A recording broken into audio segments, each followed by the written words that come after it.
on Power Talk AM 1460 and FM 101.1. Streaming worldwide on iHeartRadio. Jan Price talks to the movers and shakers in the film business. The Jan Price Show. You're listening to The Jan Price Show, and today my guest is documentary filmmaker M.A. Taylor, and we're going to be talking about his brand new documentary, very fascinating documentary called The Creepy Line. Welcome, Matthew. How are you? I'm fantastic. Thank you so much for having me here today. Well, I'm looking forward to talking to you about this movie. It's an eye-opening movie. There's no question about that. Mm-hmm. Before we get started, though, I always like to find out what made you become a documentary filmmaker. Well, you know, my background's actually in fine art and sculpture and things like that. And at the early part of the 21st century, the tools became available to everybody thanks to Apple. And I started fiddling around with filmmaking.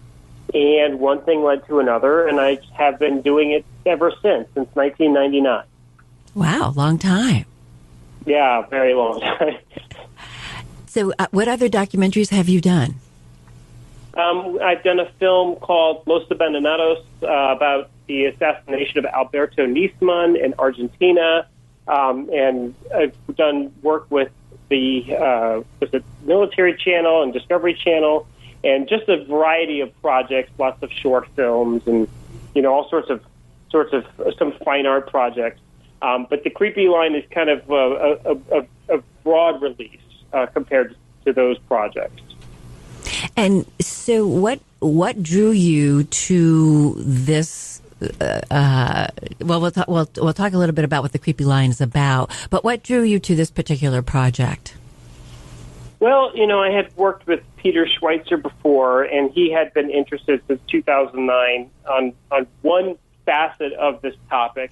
My interest, when he got together with me, is I've been interested in technology for years. I love technology. I'm fascinated with the rise of Silicon Valley, Steve Jobs. I love taking computers apart. I love using technology in my work, in my projects. And so watching the birth of all these new platforms and companies is very exciting. I mean, this is the first time where you have 22-year-old billionaires because of things like apps, things like cell phones, telecommunications.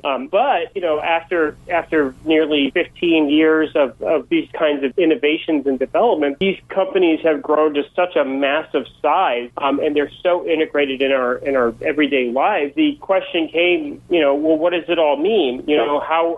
What's the ramifications of us basically turning our daily lives over to massive companies? And so, of course, in the past, people have been afraid of large companies, and you hear the term too big to fail. And so this was kind of a moment in time where these companies have outpaced anything in the past, size and scope, and we wanted to take a look at them and see, what are they up to? What are they doing?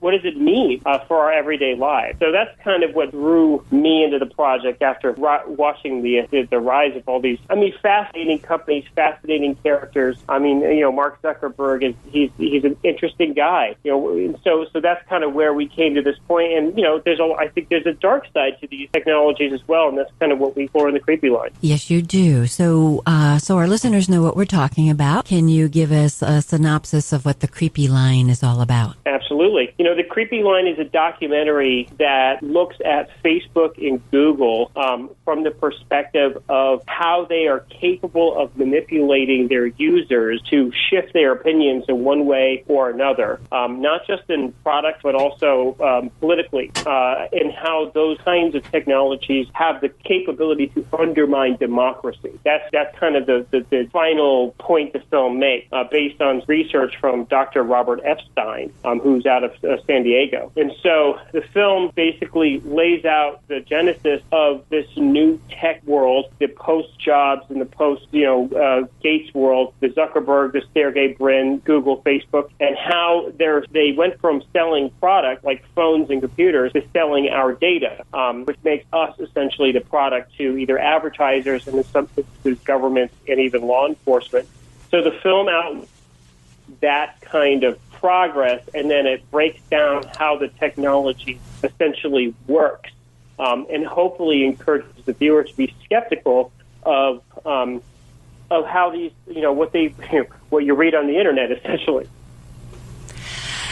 And the title came from, just so you know a little bit too, about me. I worked with Eric Schmidt when he was the CEO of Novell and worked very closely with him, traveled the world actually, with Eric. And so the line, the title of the film actually came from Eric Schmidt. So you want to talk a little bit about that and what it actually means and how Eric Schmidt and the talk that he was giving or an interview that he gave in 2010, how this is, again, he was alluding in 2010 about how far Google, because he became the chairman, CEO of Google, as many people know, that he was talking about how far that Google could go before they actually crossed what he called the creepy line. So go into that a little bit about what that means, what the actual word or the words, the creepy line actually means, and how he had described it.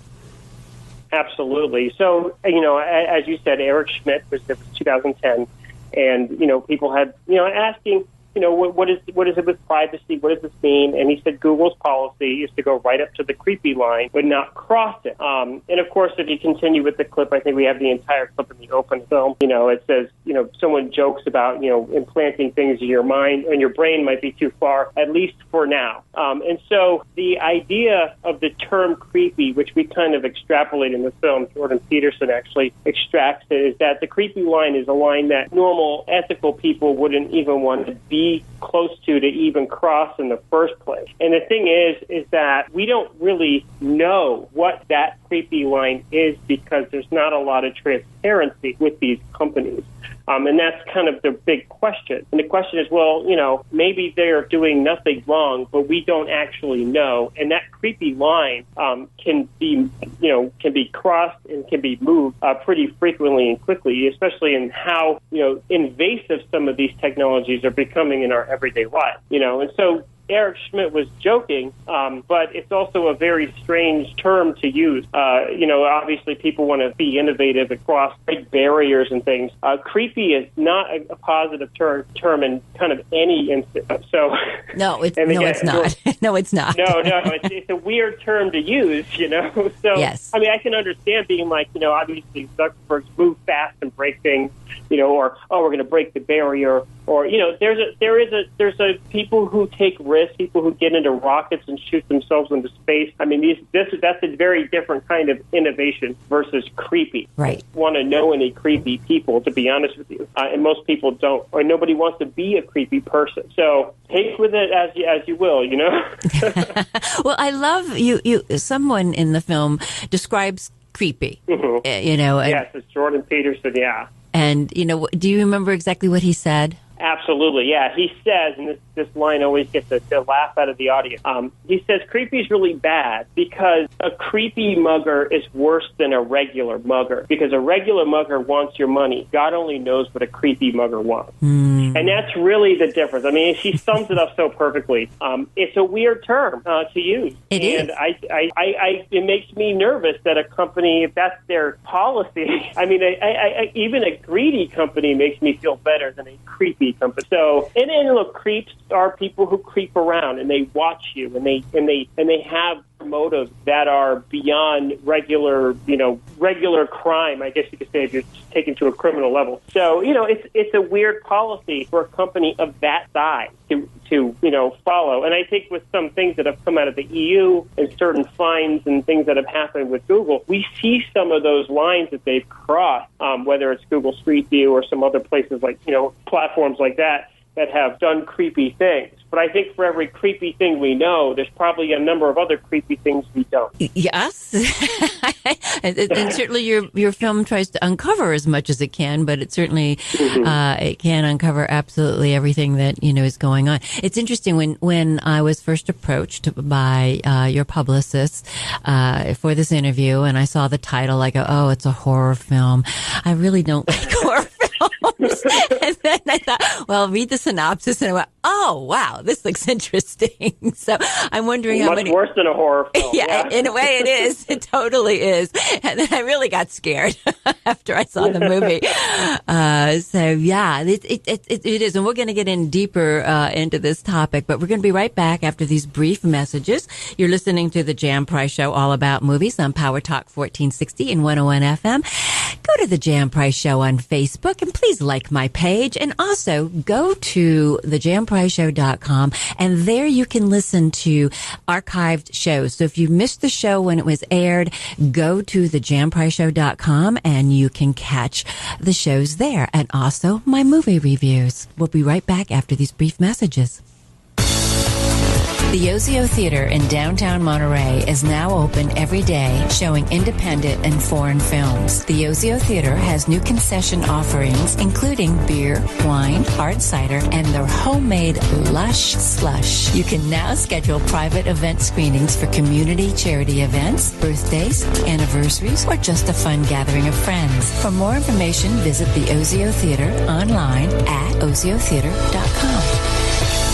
Tired of looking at your worn wood floors? Mr. Sandless can bring them back to life again. That's right. It's Mr. Sandless, the no sanding solution to beautiful wood floors. Mr. Sandless is clean, efficient, contains no harmful chemicals, and is certified green. Mr. Sandless refinishes all hardwoods, softwoods, engineered flooring, and laminates. Most jobs are completed in one day with no cleanup required ever, with virtually no odor, and is safe for pets and kids. No need to move out or even leave the house. Mr. Sandless is the company that invented Sandless Refinishing and is the largest floor refinishing company in the world. Over 120,000 happy customers, guaranteed adhesion, guaranteed satisfaction, and a 5-year warranty. Call Mr. Sandless today at 831-747-7476. That's 747-7476. Or MrSandless.com. That's MrSandless.com. On Power Talk AM 1460 and FM 101.1, streaming worldwide on iHeartRadio. Jan Price talks to the movers and shakers in the film business. The Jan Price Show. We are back, and my guest today is documentary filmmaker M.A. Taylor, and we're talking about his brand new documentary entitled The Creepy Line. So, Matthew, when you were doing this movie, when you were, how long did the documentary take to make it? How many years were you? The movie took about a year. We started filming roughly a year ago, maybe October, I believe. Oh.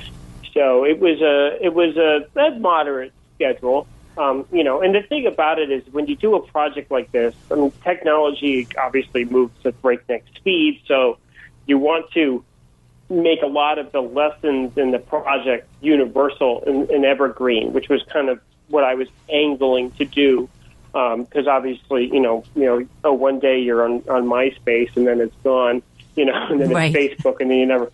So I think that it was a tricky needle to thread in that time frame to make it so that it's a evergreen product. I like to think of it as more of a lesson about any large companies in the digital age. That's very short for making it a documentary or making a film, period. Certainly a documentary, because I talk to a lot of documentarians and it takes years to do it. So I applaud you for being able to get this movie finished in less than a year, actually, because it's thank you. Just coming up to October. And so what are the things that really surprised me? And I'm so happy that I don't use these products, but the people who are using the Google products like Gmail and Chrome, Google Chrome. Of course, we all use Google to go do our searches, but also people who use the Android, which are all Google products, have more susceptibility of being, I don't know, I'm going to use the word spied on. I mean, that's the word. I mean, that they're being looked into, their habits, what their viewing habits are, what they're searching, all of that. You become a very important person to Google. because you supply a lot of that research that they can go ahead and sell. So is that a fair assumption from that's what I gathered from the movie? Is that a fair assumption? Absolutely. I mean, look, again, there are two kinds of companies. You have an Apple who sells, I think, is 80 or 90% of their income is selling things, phones, computers, watches, and they have some services. Obviously there's iTunes and things like that. Or you have Microsoft, which sells, of course, Office and Windows. And, these newer companies, we really are kind of the gasoline to their engine, and it's as you search for things, well, most of the time they're just linking you up with advertising. And look, advertising has always been, people who do advertising are always looking for ways to sell products better. I mean, and that's fine. Obviously BMW wants to sell a car to the person who will buy the BMW, so on and so forth. This is a little different because BMW is not looking up, my searches when I have a cold. We're looking for a doctor, looking for kids. That's a different kind of interaction with an advertiser. It's more intimate. And in order for that to happen, Google and Facebook as well have created essentially surveillance platforms. I mean, that's what they are, the Gmail, the Chrome, even Google Analytics. So you can never use a Google product, and you're interacting with Google products every day because the analytics is free to people who want to use it to measure websites or find out what the interaction of the website is. So the second you touch down on that website, they are tracking your behavior, and they are tracking what you do, and they're collecting it. And again, maybe that's okay. Maybe you're okay with that. But a lot of the time, most people don't even know. And at the very least, they should know that this is happening. Because, again, that information, while being sold to advertisers on one hand, I mean, it can be sold to government. And as I said earlier, it can also be sold to law enforcement. And there are some examples of that kind of law enforcement working with some of these platforms to do, both good and some probably not good things as well. So, yeah, we are kind of we're the gasoline for the engine. Our data, our searches, our private information. And so with that having been said, for what purpose? I mean, other than, supplying this information to advertisers, which we can understand. I mean, that's what MoviePass has also said that they want to do is collect our data, our movie-going habits and whatnot. And that's what they hope to do is sell their data, on all of us who are using MoviePass. So that to me is not a bad thing to sell that, give that and sell it that information to advertisers, because it's data. It's like you do, ratings for a radio station, those kinds of things. But what's the downside of that? The word does start to get into that creepy line. Well, the downside is when the information that they have collected is used against you, or it's used to push you in directions that you can't see, that you don't know. There's a difference between seeing an ad, again, using the BMW example. If I see an ad for a BMW, I can say, no, I don't want that, or yes, I do. It's still my choice. And, of course, the ad may be cool with a cool car and someone driving me looks cool. But that's my choice, the conscious decision. What Google is playing in is an invisible shift that we don't get to make a decision. And it's actually built into how the platforms function. So to give a kind of an example is when you do just a simple Google search, there are two biases happening immediately. The first bias is that and we use the example in the movie, we search for what is the best dog food. Well, the first thing is the engine, the algorithm will search through all of these different pages and choose some of those pages, and then it will have to put them in an order. So those are two things that this engine, that Google is essentially choosing for us, which means they can leave things out. So if I search for what's the best dog food, I am conditioned as a Google user to mostly trust things on the first page and at the top. But the question is, are you really getting the best thing on the first page and at the top? And what are you not seeing? What is the decisions you don't get to make? And it's one thing when you talk about dog food, but these decisions that you need serious information on can become more dire. It can become, it could be health searches or even political searches. And so the thing is that we don't exactly know what those parameters are that they use to make those decisions for us. And you may not even get the option or even know there was another option simply by how the engine works and how it is presented to you. And as we move towards these home devices, eventually they just give you a single answer and you don't even get a choice among the top 10 like you did with the search engine. So that is where we can start moving into a world where Google has a perspective that they prefer Audis over BMWs. They can shift us in a direction towards Audis and away from BMWs without our even knowing that it's happening.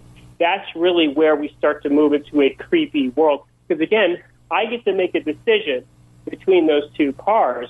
If I can see them, if I see the ads, I can make that decision. Or I can say I don't want either of them. With Google, eventually you'll just get one answer. And that's another thing that Google has stated. I believe Eric Schmidt has stated, is they're moving towards giving you just the right answer. But the right answer is pretty relative compared to where you live, who you are, what your taste is, and so on and so forth. And who's making that decision of the right answer? I mean, too, because you're correct. It could be the right answer for one person and completely not the right answer for another. It's interesting you brought that up because I am noticing we're getting, when I do go do a search, I am getting less choices when I'm doing those searches. On our phones, on our Apple phones, Google is not our search engine on that. It's only on the Android, correct? No, actually. Google, and this is to give a broad picture of how far their reach is if you go, when you buy your phone, your iPhone, the search engine in Safari is actually powered by Google. You can go into your settings and you can switch it to Bing or you can switch it to Yahoo, but then you say, okay, well, I don't want to use Google, so you switch to Yahoo. Well, Yahoo still references Google's quarantine list. And what the quarantine list is, it's a list of websites that Google doesn't want you to visit. And so Google has inserted themselves into many search engines that reference their platforms. For example, Apple Mail sits on Google servers. That was discovered earlier this year. Again, making a film like this, these things are coming out every day. And so you have all of these services that are intertwined with Google. Facebook is, we cover Facebook in the film as well, but Facebook is a product I don't have to use. Google, I don't really have a choice. I mean, they control 90% of search in the world. And so these platforms are intertwined even when you don't think you're using them at all, which is another thing that's kind of important for people to understand. And look, here's the deal. It's not like they don't work. They work really well. These platforms work exceptionally well. They work so well. That's why if they didn't work, we wouldn't use them.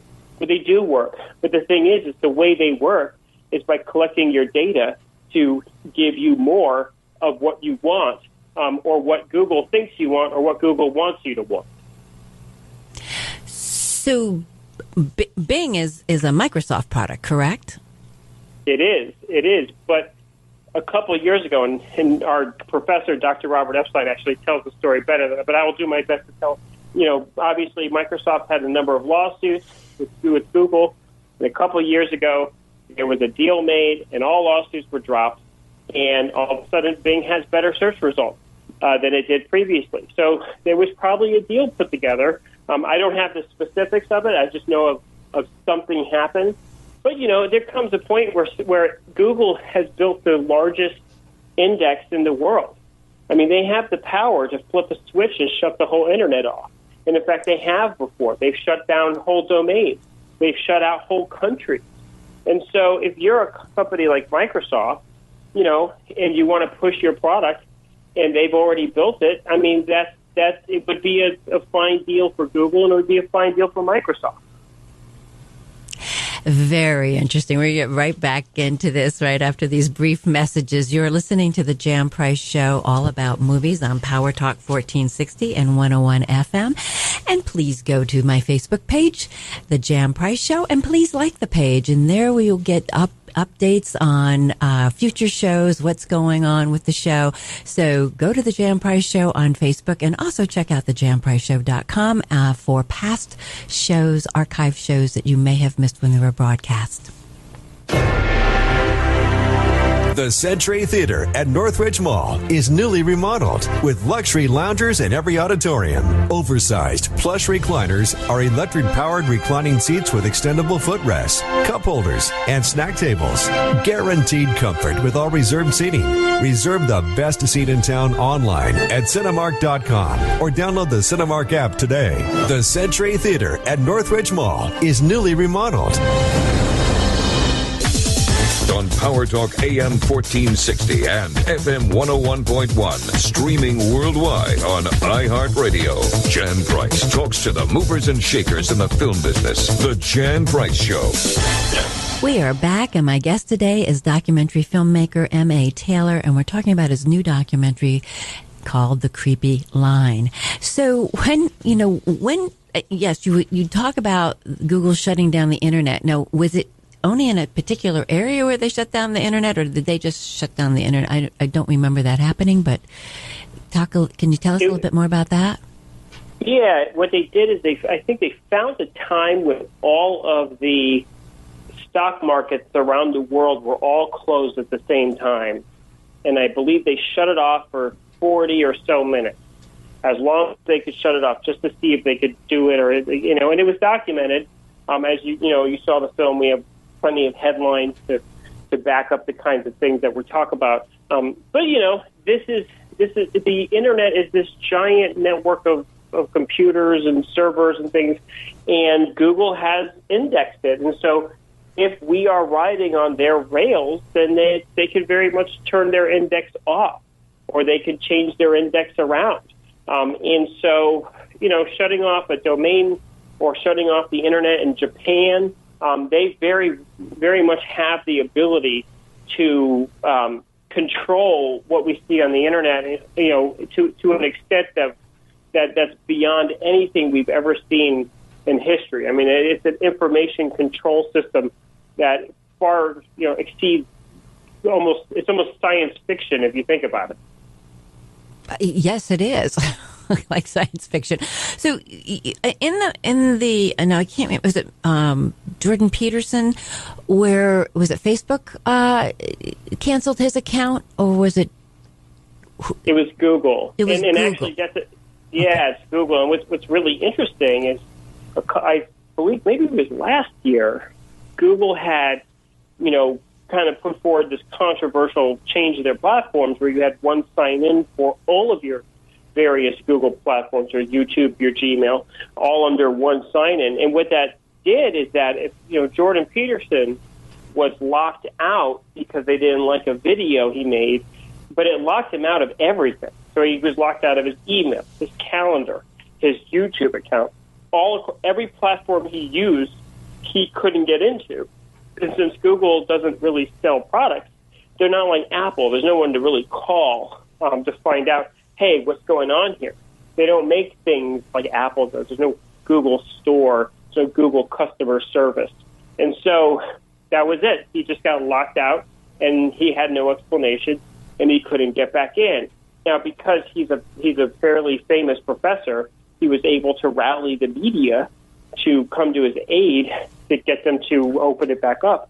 But, if you're not a famous professor and you're just a person who gets locked out, you don't have any recourse as a regular citizen to get your information back. And that can really hurt, if your business runs on Google or your business runs on Gmail or, these kinds of things. That can really hurt your business, and you won't even know why.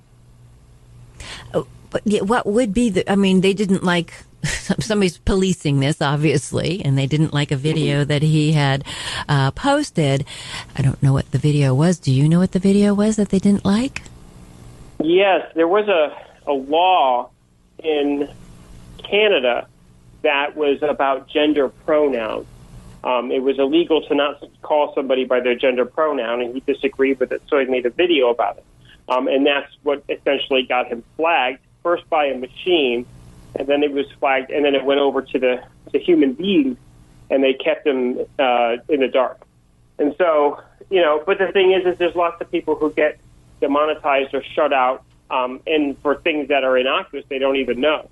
And that's really what it comes down to. We just don't know what the parameters are.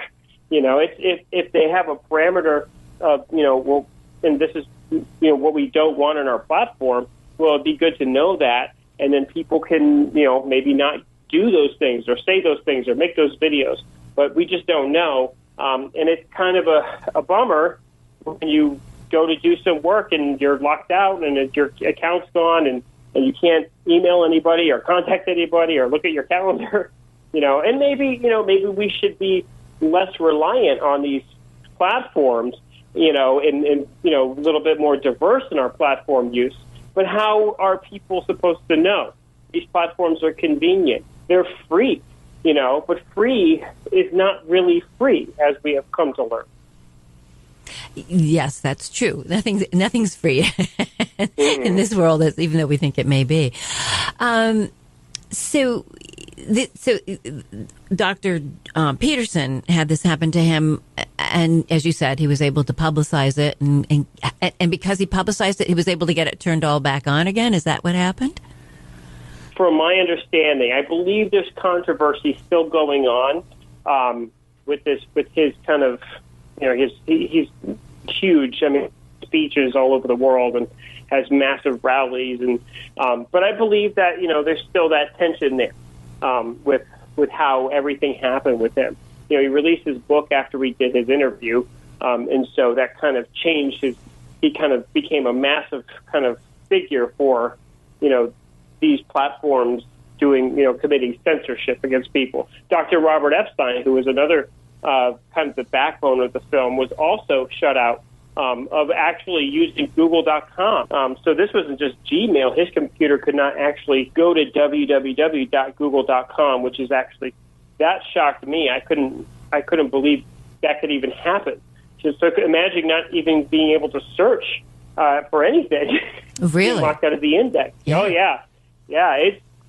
And that actually was kind of shocking for me to see that happen to him, because what happens if you can't search the internet? That locks you out from all the information in the entire world, Exactly, and especially if that's what you're doing, is doing research, which obviously they're both professors. Dr. Epstein's also a professor, correct? Yes, yes. He's also a professor, and he's a world-renowned professor, and he's a peer-reviewed professor, and so these are well-educated, smart people who have audiences, and they were still censored. And why was he censored? Why was Dr. Epstein censored? Dr. Epstein had, and I believe it was just maybe 2011, he had received a message that his website had been hacked and was being shut down, and he had received a message from Google. And he thought it was really weird that Google would be contacting him because, he does a lot of work in the science world, and he figured it would be a government entity or a university. And so he thought it was weird that his website had not just been shut down on Google products, but had been shut down in Safari and had been shut down on also Firefox. So he started doing, research to kind of figure out how they do it. And he finally figured it out and realized that they had a much further reach than he had imagined, because he had never really taken notice of them. He just used Google like everybody does. And he started doing research on, can Google sway an election? And so an article came out, I believe it was the New York Times, about, can Google sway an election? And the next day he was shut out of Google. Really? Kind of vindictive, actually. Yeah. So. Well, as we've seen, that perhaps was the case too.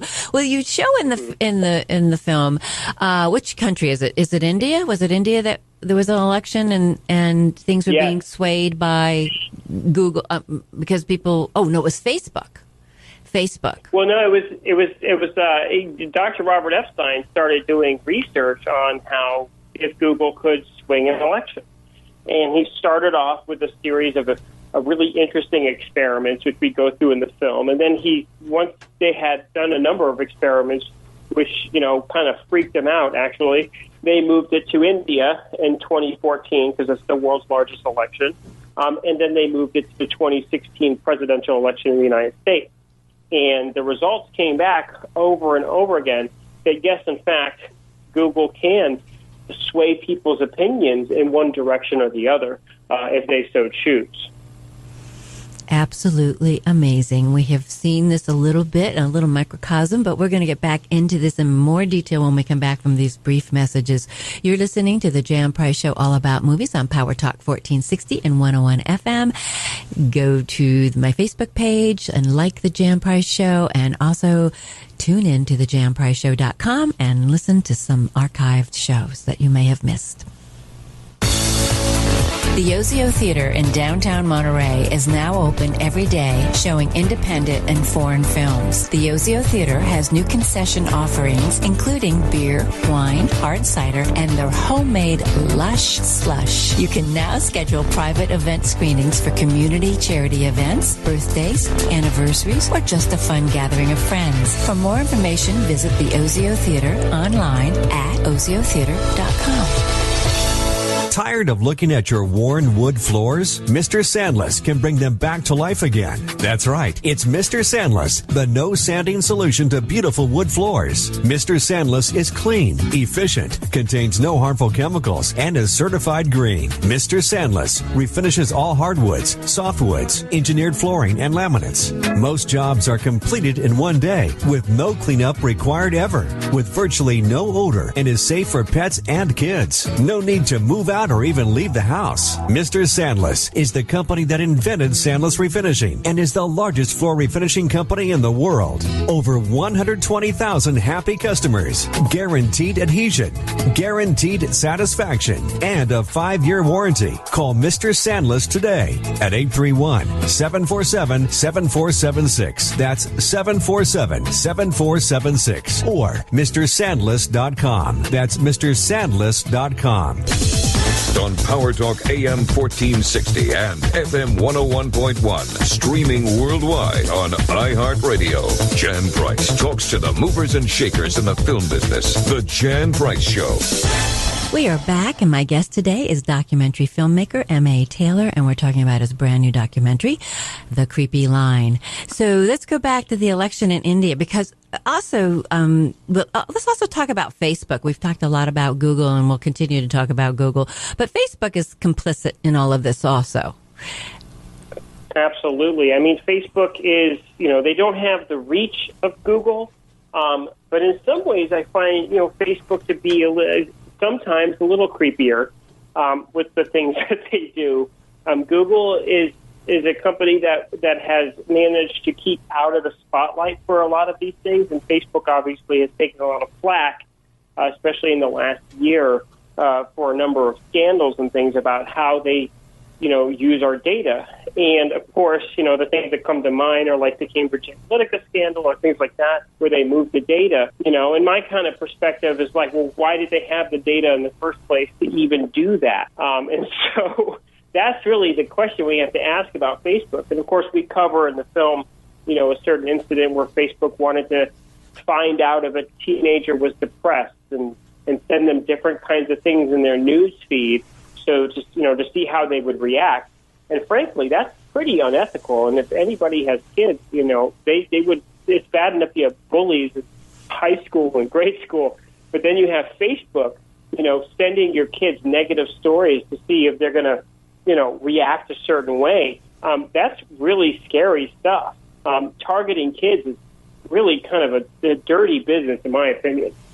Yes, it is. Definitely. There's no question about that. There's a lot of people are coming out, who are on Facebook and saying, Facebook is going to be doing this and that, and I have noticed my news feed is lately just a lot of ads for various products that, I don't have any interest in.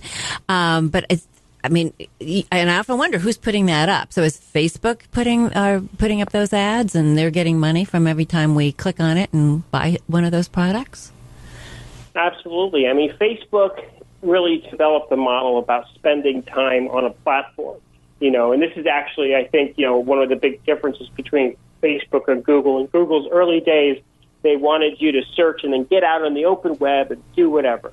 But Facebook really came in and kind of changed that model by saying time spent on a platform was valuable. And so, if you think about it, in a lot of ways, Facebook is probably the largest media outlet in the world. If you have billions of people on the platform at any given time, that means billions of people are getting their news and information from Facebook. And, how is that news procured? How is it disseminated?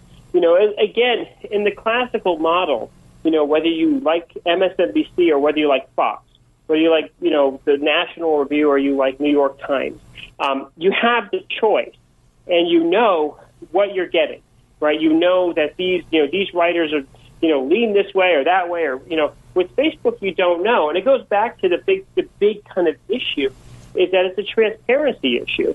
It's an issue of how is it done? How is this news getting to us? Are you censoring things? Do I get a choice?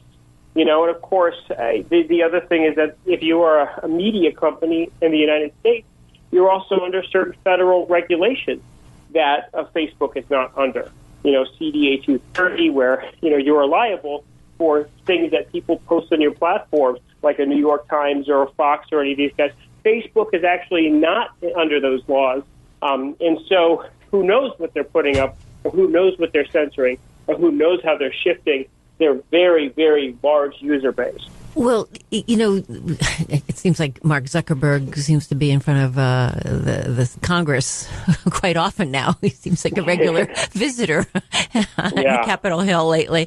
And I don't know, is the CEO of Google also appearing in front of Congress as much as Mark Zuckerberg seems to be?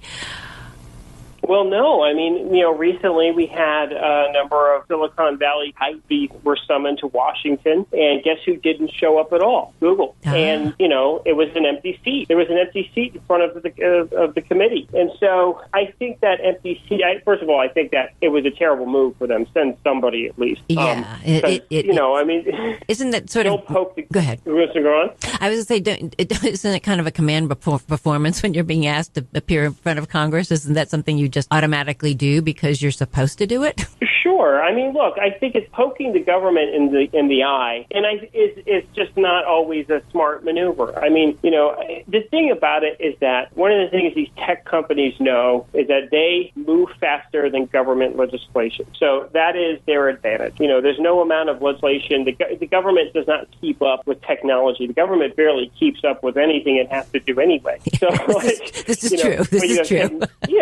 You could design a platform a day, and that does something, and then who's going to legislate it? Who's going to know how it works? And so I think that there's a certain extent where there's an arrogance, and that empty chair. I tell everybody, if you want to know what Google thinks about your laws and your government and your country, that's what they think. They don't care. I think they're above it, and I think the empty seat is kind of the poster image for how they feel about how our government operates. You might like the government or not like the government, but the thing is that, there are certain things that are in place of the government to help protect the consumer, and so if they don't care about the government, they very well may not care about the consumer either. This is true, too. I mean, we're beginning to see that a little bit from your documentary, that could very well be the case.